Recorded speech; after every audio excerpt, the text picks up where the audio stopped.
We often view weakness as something to be ashamed of, a flaw to hide, a burden to bear, or a signal of failure. But what if weakness wasn't a dead end, but a doorway?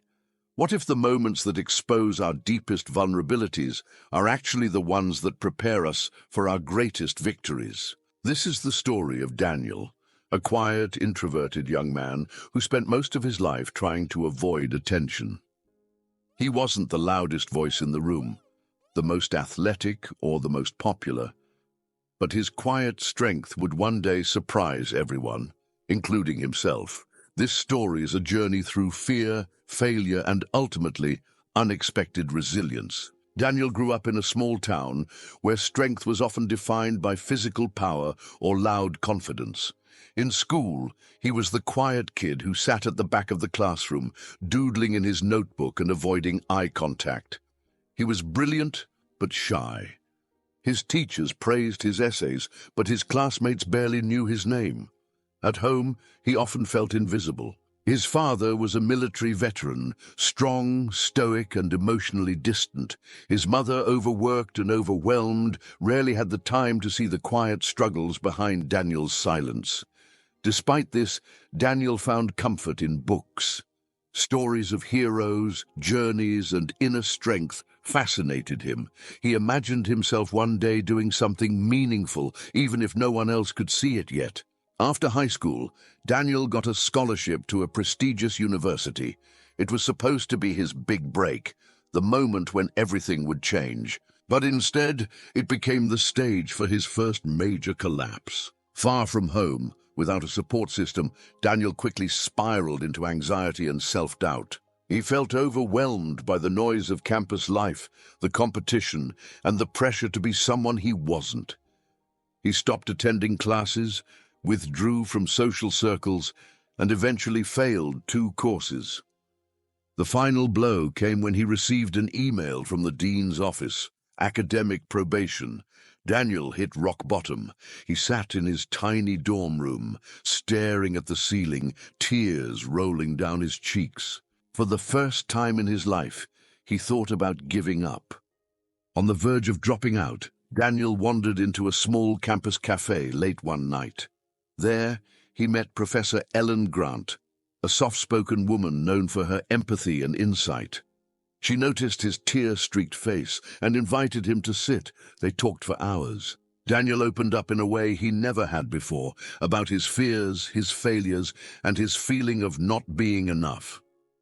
Professor Grant didn't give him a pep talk. She didn't try to fix him. Instead, she said something simple. Weakness isn't the opposite of strength. Sometimes it's the beginning of it. Those words lingered. With her support, Daniel started therapy. He began journaling regularly and re-enrolled in his classes with a lighter schedule. He took long walks to clear his mind and slowly rebuilt his confidence. He also discovered something unexpected. People were drawn to his honesty. When he spoke up in class, even quietly, others listened. When he shared his story with classmates, many confessed they, too, felt like imposters pretending to have it all together.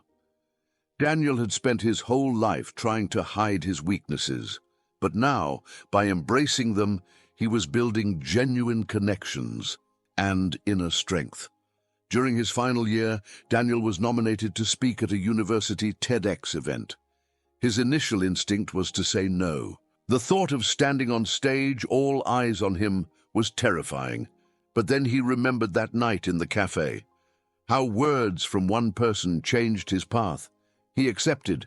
He worked for months on his speech. The title? When Weakness Becomes Strength. He shared his journey openly, from academic failure to mental health struggles, and how learning to be vulnerable became the foundation of his strength. On the day of the talk, he stood nervously behind the curtain, heart pounding. Then he stepped out and spoke with trembling hands but unwavering truth.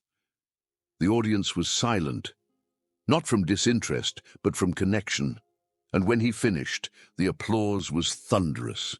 Some cried, many stood. That TEDx talk changed everything. It went viral on YouTube, racking up millions of views. People around the world messaged Daniel, saying his story gave them hope. He wasn't just seen, he was heard. Daniel graduated with honors and went on to become a counselor, helping students navigate their own struggles. He wrote a book, started a podcast, and began speaking at schools and conferences.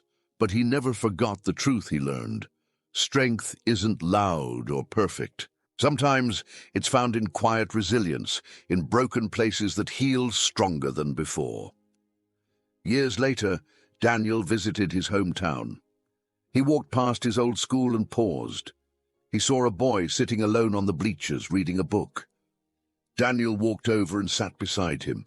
They didn't talk much, just sat together, because sometimes the presence of someone who's been there is enough. Daniel had become the kind of person he once needed, not because he was flawless, but because he had once been weak and let that weakness become a bridge to strength. So, what's the takeaway from Daniel's story? It's that weakness doesn't have to be a finish line.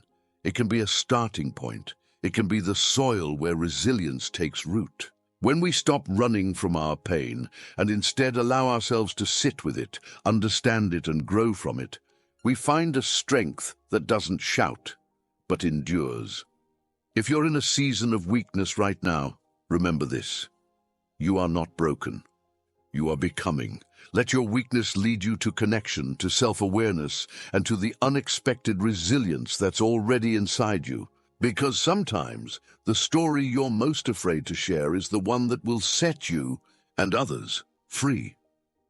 What's your story of rising from the ashes? Share in the comments. Don't forget to like, subscribe, and turn on notifications for more life-changing stories every week.